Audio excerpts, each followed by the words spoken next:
শীতকাল মানেই হচ্ছে সবজির ভান্ডার। অনেক সবজির সমারোহ নিয়ে আসে কিন্তু শীতকাল। তো আজকে শিম খেতে আমরা নিজের হাতে শিম তুলবো সেই উদ্দেশ্যেই কিন্তু পতিরাজপুরে যাওয়া, এটা ঈশ্বরদী পতিরাজপুরে। তো হ্যালো বন্ধুরা, চলুন তবে আজকে আমরা শিম বাগানে গিয়ে কিভাবে নিজ হাতে শিম তুলবো এবং শিমের দাম কেমন সবই আপনাদের সাথে শেয়ার করব, যদি ব্যাটে বলে মিলে। তা এই চিন্তা ভাবনা করে বাচ্চা দুটোকে নিয়ে বের হলাম, একটু বিকেল বিকেল করেই কিন্তু বের হলাম। কারণ কি, যে বিকেলবেলা যাদের শিম বাগানটা দেখতে যাব তারা একটু সময় দিতে পারবে, কারণ মাঠে ঘাটে সারাদিনই তারা কাজ করে থাকে। আর এই নিজ হাতে শিম লাগায়ে খাওয়ার মজাটাই কিন্তু অন্যরকম। এটা হচ্ছে মাচা সিস্টেম বলা হয়ে থাকে। আমাদের বাড়িতে যখন এক সময় শিম গাছ লাগাইতো, মাকে দেখতাম যে উপরে জাংলা দিয়ে দিত। আমরা উপরে বাঁশের তৈরি চাটাই দিয়ে দেয়াকে জাংলা বলি। আপনারা কে কি নামে ডাকেন আমাকে একটু কমেন্টস করে জানাবেন। তো আমি শিম বাগানের মধ্যে প্রবেশ করে আমার কাছে অনেক ভালো লাগছে যে মাচা সিস্টেমে শিম বাগানটা করার কারণ হচ্ছে যে ইজিলি যাতে ছোট বড় সবাই শিম তুলতে পারে। এবং আমি বাচ্চাটাকে নিয়ে দেখাচ্ছি এটা শিম বাগান, ওকে একটু ভেজিটেবলগুলা বলেন একটু চেনানোর চেষ্টা করি এবং সরাসরি গ্রামের পরিবেশে যে কিভাবে শিমগুলা তুলতে হয় বা বিভিন্ন সবজি কিভাবে তুলতে হয় সেটা একটু আমি আমার বাচ্চাদেরকে দেখানোর চেষ্টা করি। তো আয়ান আনানকে সাথে নিয়ে কিন্তু আমি গেছি। এখানে পাটকাঠি বা শোলা টাইপের জিনিস দিয়েও হচ্ছে এই মাচাটা তৈরি করা হয়ে থাকে এবং অনেক অনেক ফলন।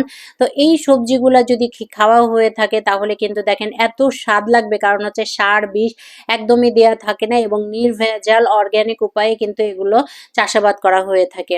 গ্রামের মানুষগুলো অনেক লাকি, এরা নির্ভেজাল জিনিস খেতে পারে। আর আমরা শহরের মানুষ হাহাকার করি এগুলো খাওয়ার জন্য। বিশেষ করে আমার কিন্তু প্রচন্ড আক্ষেপ হয়। নিয়ে যাবো বাসায়, এই টাটকা শিম খাবো, এটার স্বাদ কিন্তু অসাধারণ।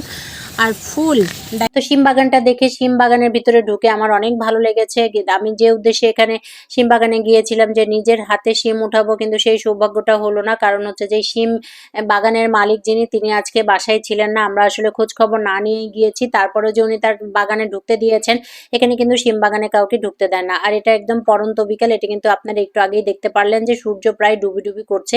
তারপরেও কিন্তু আমি শিম বাগানে গেলাম যে নিজে হাতে যদি কিছু শিম পাওয়া যায় খাওয়ার জন্য তাহলে আমি তুলে নিয়ে যাব। তারপরেও বাগানের মালিকের যে স্ত্রী ছিলেন উনি আমাকে পারমিশন দিয়েছেন। আর পতিরাজপুরে এই জায়গাটাতে আমি মামাকে সাথে নিয়ে গিয়েছিলাম, যে মামার এলাকা যেহেতু, মামা তুমি আমাকে নিয়ে চলো।